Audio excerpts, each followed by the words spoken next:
విజయబాబు గారు చెప్పండి, super 6 super hit అట, మీరైనా ఒప్పుకుంటారా?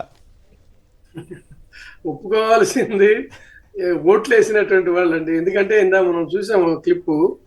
మరి ఆర్థికంగా ఆ, ఒక నిస్సహాయ స్థితిలో ఉన్నటువంటి పేదలకి అంత స్వర్గాన్ని, అరచేతిలో స్వర్గాన్ని చూపించినప్పుడు వాళ్ళు సహజంగానే టెంప్ట్ అవుతారు.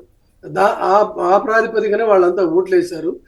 ఇప్పుడు ఏంటంటే వాళ్ళంతా కూడా హతాశులు అయిపోయినటువంటి పరిస్థితి ఇది. ఇప్పుడు కేవలం ఏంటంటే కొంతమంది నేను గమనించానండి, ఎంక్వైరీ చేశా. వాళ్ళు ఏమనుకుంటున్నారంటే ఇంకా వాళ్ళల్లో పాపం చాలా మంది ఆశ చావల. కొంతమందికి ఏమో వాస్తవం అర్థమైంది, వాళ్ళు వాస్తవ స్పృహలోకి వచ్చారు. కొంతమంది అన్నాడు కదా ఆయన పెద్ద ఆయన ఏమో చేస్తాడేమో చూద్దామని ఇంకా ఎదురు చూసే స్థితిలో ఉన్నారు. ఈ ఎదురు చూపుల తర్వాత తాము మోసపోయామని తెలిసిన తర్వాత కానీ అప్పుడు ఇది రాదు. ఎందుకంటే ఆంధ్రప్రదేశ్ పరిస్థితి చూస్తే ఇవాళ భారతదేశంలో ఒకప్పుడు అన్నపూర్ణ ఆంధ్రప్రదేశ్ గా విరాజిల్లినటువంటి ఆంధ్రప్రదేశ్ ఇవాళ అప్పుల ఆంధ్రప్రదేశ్ గా మారింది. అక్కడేమో రాష్ట్రంలోనేమో అప్పులు అంతకంతగా పెరిగిపోయి ఒక పూర్ స్టేట్ కింద తయారవుతుంది. పూర్ స్టేట్ కి ఇండియాలోనే ఒక రిచెస్ట్ సీఎం. ఇది ఇక్కడ కాంట్రాస్ట్ చూడండి ఎంత ఆసక్తికరంగా ఉందో. ఒక అప్పుల రాష్ట్రానికి ఒక ధనిక ముఖ్యమంత్రి.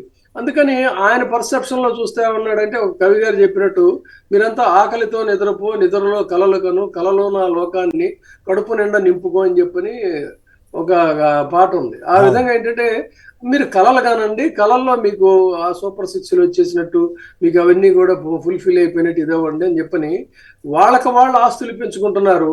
పేద ప్రజలను మాత్రం ఏంటంటే గాలి వదిలేసినటువంటి పరిస్థితి. ఇదంతా కూడా ప్రజల్లో ఆ అసంతృప్తి అనేటువంటిది ఇంకా క్రమంగా రగిలి అది ఒక చైతన్యం కింద మారడానికి కొంత టైం ఉంది. ఈలోపు మీరు కానీ నేను కానీ లేదా మనలాంటి వాళ్ళని చెప్పినా కూడా ఇంకా వాళ్ళ చెవికి ఎక్కుతున్నటువంటి పరిస్థితి చాలా మందికి లేదండి. ఎందుకంటే వాళ్ళకి బలమైనటువంటి ఒక మీడియా ఉంది సమర్థించడానికి. వాళ్ళు చేసిందే కరెక్ట్ అనేటువంటి విధంగా ఉంది. అయితే ఇది ఎల్లకాలం, ఇందాక మన కామ్రేడ్ మిత్రుడు చెప్పినట్టుగా ఏంటంటే ఎల్లకాలం దాన్ని దాచిపెట్టి మోసం చేయడం అనేటువంటిది సాధ్యం కాదు. ఖచ్చితంగా ప్రజలు వాస్తవాలు గ్రహిస్తారు. వాస్తవాలు గ్రహించిన రోజునే ఏమవుతుంది ఇది అనేది మనకు తెలుస్తుందండి. అంటే ఇక్కడ పాయింట్ ఏంటంటే, ఇప్పుడు మొన్న బుగ్గన రాజేంద్రనాథ్ రెడ్డి గారు చెప్పారు, తల్లికి వందనం స్కీమ్ ఒక్కదానికి అమలు చేయాలంటే 37,000 కోట్లు. అదేమి వినిపించమండి, అదే చెప్తున్నా. కానీ ఆయన పెట్టిందంతా కలిపి 4,500 కోట్లు పెట్టినట్టున్నారు. అట్లాగే మహిళా శక్తి అని పెట్టారు కదా, ప్రతి మహిళకి 1,500, మీకు 1,500, నీకు 1,500 అని మళ్ళీ చెప్తున్నారు కదా ఆయన ఇందాక. దాని ప్రకారం పెట్టాలంటే కొన్ని వేల కోట్లు అవుతుంది. అవేమీ చెప్పకుండా, అవేమీ చేయకుండా, మహిళా శక్తి 37,000 కోట్లు అవుద్ది, తల్లికి వందనం కింద 12,500 కోట్లు ఇంకా ఎక్కువ అవుద్దు. సో ఈ రకంగా వాటికి బడ్జెట్ పెట్టకుండా సూపర్ 6 హిట్ అని ఎట్లా చెప్తారు ఆయన?